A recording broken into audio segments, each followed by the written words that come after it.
So, Jafar sucks. Jafar really, really sucks. Not gonna lie, I am having some serious problems with him after uh, certain events that have unfolded. I don't know, does that come up in... No, okay. We're good. Recording's still good. So, yeah, I'm having some problems with Jafar after... If you're unaware, first off, if you thought this video was about like the, actual movie Aladdin, you're mistaken. This is about the game, Disney Villainous. Here it is, Google it. If you actually know what this is about, basically I am a player in something called the Wicked League, which is run through the Let's Get Wicked Discord server, which I will probably link below if I'm able to find a link that works, because that's been an issue. But basically, I came second place in a tournament where people are playing their absolute best. There's people there who've been playing characters for, months, if not maybe in some cases years. They come in with characters who they've really worked at, trained with.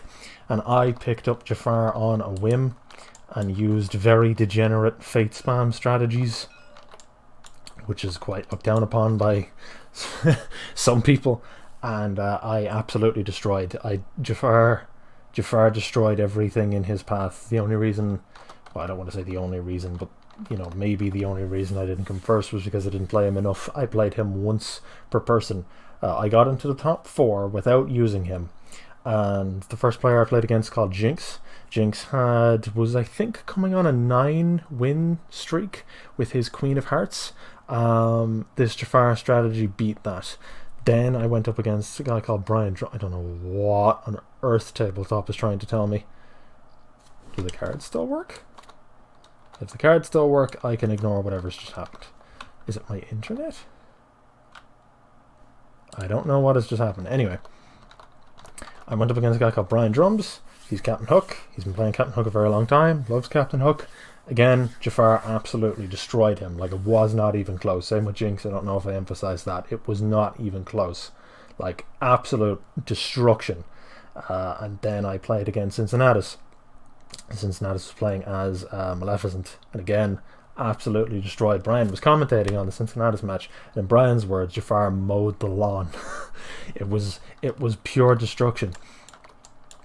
So what I figured out quite quickly, or I don't want to say quite quickly, I have a friend who plays a lot of Jafar too, so this is sort of partly him, and it's sort of watching him a lot. I haven't talked to him about this specifically, but basically the strategy was draw my cards, whatever. This is actually a decent starting hand. I would go here, gain a power, fate, and then discard basically everything. Now this is sort of the hand that you wouldn't want to. I probably would have maybe played this guy, moved the necessary sacrifice over, and discarded these two. I actually would not have even held on to the deception. And then basically draw 3 cards, and then next turn I would go over here, fade again, play sacrifice on the palace card. Suddenly I have gained 3 power at this location. Keep in mind, this play a card action has now been replaced with a gain 3 power action. So I do not need to go to the Oasis. I never need to go here. I can go back to here to fate again, and then I'm sort of stuck with these cards, unfortunately. Basically that's the end of the turn.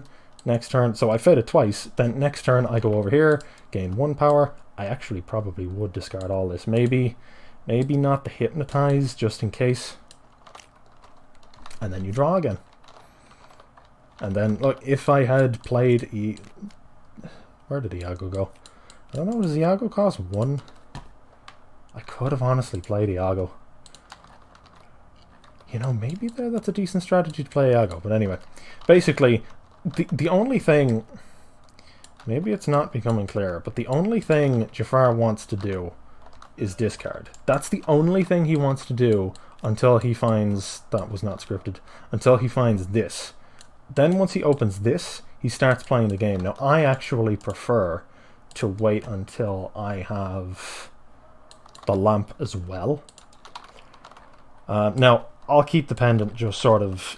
Look, I might play the pendant just to have the 5 card thing. you know, but sometimes if I'm near the bottom of the deck, I'll just hold out and wait until I have the lamp as well. And maybe I'll do some shock thing of playing 2 of them in 1 turn. So you go here, gain another 3 power, and then spend 3 for the pendant, and then spend 4 on the lamp. Which would have been a big shock move, and all of a sudden I have made a lot of progress. And this is just from fading back and forth, because they, like I said, discarding is the only thing that will progress Jafar towards his goal of getting the pendant. It is the only thing he can do. So there is no reason for him not to just bounce between these two spaces. You could say, well, he needs to go to the Oasis to gain power, but like I said, he can convert this into a gain 3 if he has necessary sacrifice, and a Palace Guard or Simtars or whatever. Even Iago, as I just found out, only costs 1 power, which is effectively the same. The thing with Iago as well is it gives your opponent options in here. They might be tempted to discard Iago. Now, the way to combat this, like I have to emphasize, this strategy was like too simple and too powerful for. It was more powerful than I want it to be, and I hope that the way to beat this strategy is just as easy as pulling it off. Because what I'm doing is not difficult. There is no deep thinking I'm doing. There's no revelations I've had. This is just fate, while discarding and playing necessary sacrifice. So all this is. It's not hard. It's too easy, and it's too effective. Now this is where we need to test out the way to beat this. Unfortunately, is probably to fate spam him back. And it's probably to cover up these 2 locations. And actually, it's probably better to cover up this one, maybe? See, the thing is, here, Jafar can play things like Snake Eye, and he can kind of easily... Now, he can play Hypnotize anywhere. It doesn't have to be. But here, he can easily play Hypnotize. He can easily play Hypnotize here. And he can certainly play Snake Eye here. He cannot go to this location and use either one of these. He would have to use an ally, and if you watch any of my matches that were streamed, you'll notice I don't think I vanquished once. I did play Palace Guards to the Sultan's Palace sometimes, just in case I found myself in that situation, but I found myself just never having to. And also he has, or is it Sorcerer's Power? He can even move a hero if he wants. If there's a hero here that's really causing him trouble, he can move that hero over here, and essentially they're out of the way. I don't know why I moved the lock token away. He can move them over here, essentially they're out of the way. And I don't know if there's a way to combat it. Again, I'm going to have to test it more, and I hope that there's a way. I hope this is a way this is cracked, but at the moment it's far too powerful than I want it to be. I'm not going to lie, and it's a bit too powerful, and I will be disappointed if a fate spam strategy stays this powerful. I'll be quite disappointed. Like, some people love this, and some people have no problem with this.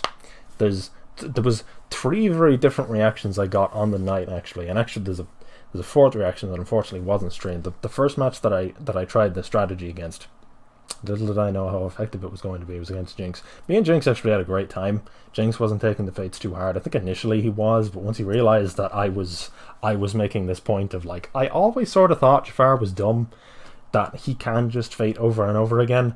I just never put it into practice. I never realized how effective it would be putting it into practice. But me and Jinx just had a good time. Then when I played Brian, Jonesy's commentary was... Jonesy sort of had a similar mindset to me, that fate spamming is not necessarily where you want the meta for this game to go. And so you can tell in his commentary that he doesn't want what I'm doing to work. It unfortunately was working. And Jonesy even points out the fact that, like, during the entire game against Brian, I didn't play one of these. And I didn't play one of these to play one of these. This was an elephant in the room the entire time. I didn't even do this. Can you imagine if I did this? I'll link the VOD if I can with the timestamps for both the matches. Again, like I said, the Jinx one wasn't recorded, but the one I played against Brian that Jonesy commentated, which is the one I'm talking about now. I'll leave a timestamp for that, and I'll leave the one that I played against Cincinnatus where Brian commentated. Yeah, like I said, Jonesy pointed out I didn't even play Deception, and it was still, I was just fading a monster, absolute monster. And in the middle of it, Brian wasn't happy, but you can tell from Brian's commentary that he eventually came around to it, and he actually was really enjoying it. So he's not too disappointed, you know, about the whole Jafar thing. I think the reason I'm making the video is because I'm very concerned. It's been a concern since the early days of this game that fate spamming might be the best strategy, and it's not for a lot of characters. But if it ends up being for Jafar, and if Jafar stays as powerful as he was when I was playing him in those games, this is going to be a problem. I think Jafar sucks. I really do. I don't think he's built very well. I think the intention behind him is that you would go between here, and then if you needed to sort of bite back, you'd go here. You know, if someone was fading you a lot, you'd go here, you'd vanquish, you'd maybe, I don't know, activate something, I don't know, Snake Staff maybe, and then you'd fade them right back. I think this is supposed to be your bite back spot, but what unfortunately has happened, because they've given him cards like Necessary Sacrifice, even Hypnotize and Snake Eye, he can just go back and forth here and not worry about anything else. He doesn't need to go here. I think the intention, like I said, was for him to bounce between these two spots. This is more effective because they've set it up to where this is the only thing he wants to do. This is the only thing that progresses towards his goal to get him the pendant. Once he gets the pendant and he opens up the Cave of Wonders, he can start playing normally.